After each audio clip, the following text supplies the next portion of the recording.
సాధారణంగా మనకిప్పుడు Vijayawada road highway అటు విజయవాడ టు హైదరాబాద్ రోడ్ 4 లైన్ల రోడ్డు. దాన్ని 6 లైన్లకు కొన్ని చోట్ల 8 లైన్లకు కొన్ని చోట్ల సెట్ చేసే ప్రయత్నం చేస్తున్నారు. ఇంకా పూర్తి కావాల్సి ఇప్పటిదాకా అది 4 లైన్ల రోడ్డు అంటారు, హైవే అంటారు. ఇదివరకు విజయవాడ నుంచి ఇటు చెన్నై వెళ్ళే రూట్ కూడా 4 లైన్లు ఉండేది. ఇప్పుడు ఆ తర్వాత 6, 8 ఇట్లాగా నడుచుకుంటూ వెళ్ళింది. అయితే ఇంతవరకు అమరావతి పరిసర ప్రాంతాల్లో సింగిల్ లైన్ రోడ్డు ఉంటుంది. అంటే ఒక 3-4 వెహికల్స్ ఒకేసారి వెళ్తే ఎట్లుంటుందో ఆ స్పేస్ అనమాట. ఈ సింగిల్ లైన్ రోడ్డు అదే కరకట్ట, ఇప్పుడు ఏదైతే కృష్ణవేణి మోటెల్ దగ్గర నుంచి ఆ చిన్న వంతెన నుంచి కరకట్ట మీదకి వెళ్ళి ఆ కరకట్ట మీద నుంచి అమరావతి దాకా వెళ్ళిపోవచ్చు డైరెక్ట్గా. ఆ రోడ్డు ఏదైతే ఉందో అది వాస్తవంగా 2 వెహికల్స్ ఒకసారి వస్తే సరిపోతుంది. ఒక 2 లారీలు వచ్చినాయి అంటే నానా తిప్పలు పడాల్సినటువంటి పరిస్థితి. ఇప్పుడు ఆ రోడ్డుని 4 వరుసలుగా, అంటే దాదాపుగా హైవే లాగా నిర్మించడానికి రంగం సిద్ధం చేశారు. ఒకప్పుడు ఆ రోజుల్లో కూడా ఇదే పాయింట్ వస్తే అక్కడ ఉన్నటువంటి రైతులు అంగీకరించలేదు. ఆ ప్రాంతానికి సంబంధించిన దాంట్లో వైఎస్ఆర్ కాంగ్రెస్ పార్టీకి కొంత పట్టు ఉండటం, రెడ్డి సామాజిక వర్గం వాళ్ళకి సంబంధించిన భూములు కావడంతో వాళ్ళు నిరాకరించారు. కోర్టుల దాకా వెళ్ళడంతో వాళ్ళు ఆగిపోయారు. దాంతో ఆ రోజున రోడ్డుని వేయలేకపోయారు అక్కడ.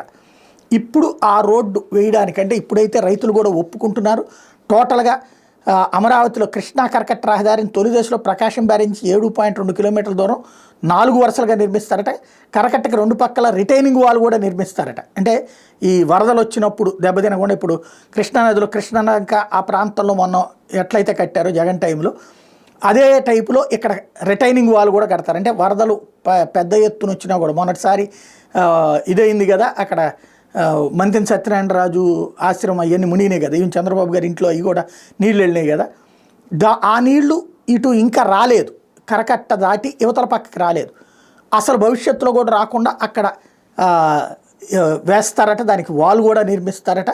ఇది తాజాగా తీసుకున్నటువంటి నిర్ణయం. టోటల్గా కృష్ణా కరకట్ట వెడల్పు కింద భాగంలో 21 మీటర్లు, పైన 7 మీటర్లు ఉండబోతోంది. ఎత్తు 4.5 మీటర్లు ఉండబోతోంది.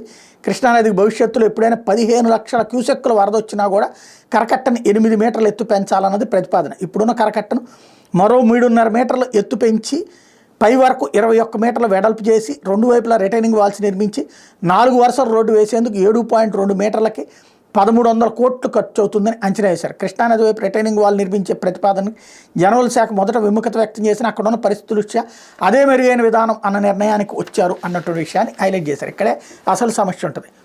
రోడ్డు ఇప్పుడు రోడ్డుకి దిగుకుంటాయి ఆ కరకట్ట వైపు ఈ చంద్రబాబు గారి ఇల్లు కానీ అవన్నీ మంతెన సత్యనారాయణ రాజాశ్రమం. ఇప్పుడు ఆ రోడ్డు మరింత పెరుగుతుంది. వాస్తవంగా ఇంతకాలం ఆగింది ఏంటంటే బాబు గారిది ఇప్పటికీ ఆ రోడ్డుకి సమానంగా ఎక్స్టెండ్ చేసుకొచ్చారు. అది లింగమనేని గెస్ట్ హౌస్. ఇప్పుడు మళ్ళీ దాన్ని ఎక్స్టెండ్ చేస్తారా, పైకి లేపుతారా ఆ ఇంటిని కూడా చూడాల్సింది. యాక్చువల్గా అయితే కనుక అది చట్ట విరుద్ధం, ఇరిగేషన్ లాస్కి విరుద్ధం. ఇక్కడే రాశారు వీళ్ళే, ఇరిగేషన్ నిబంధనలకి ఇరిగేషన్ ఒప్పుకోలేదు. కానీ ముఖ్యమంత్రి కాబట్టి మాట్లాడకుండా ఇప్పుడు ఒప్పుకుంటోంది. జరుగుతున్నటువంటి పని అది.